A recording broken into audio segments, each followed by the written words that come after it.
بچه ها من اومدم با پورتال جهنم.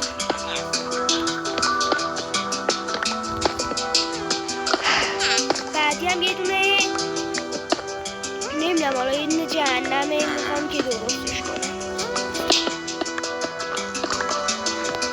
بچه ها من همون مهدی ماهی رفتم دوستم حساب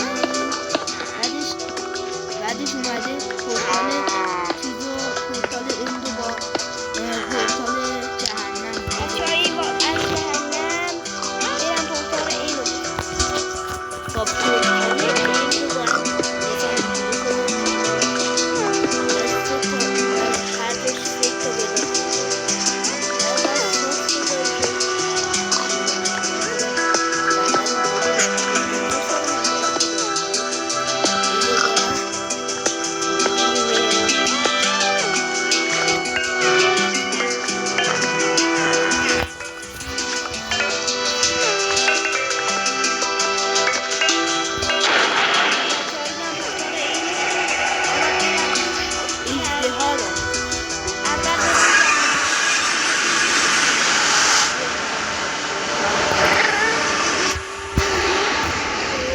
کجا استارت شدی؟ چند جای بری رنگ اینجا چیز درایت بچه ها باید یه دونه شیشه بردارم من چون من میخوایم بردارم من پیس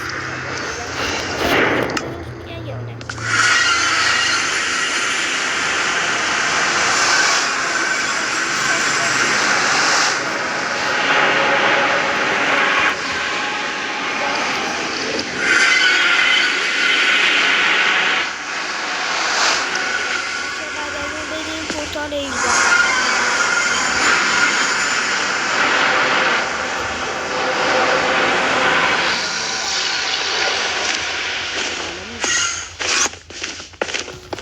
بچه ها باید بکنیم بریم بالا.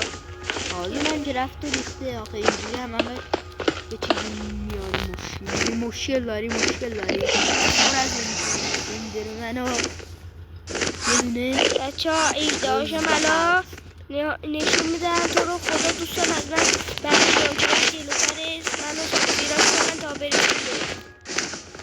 بچه ها خدا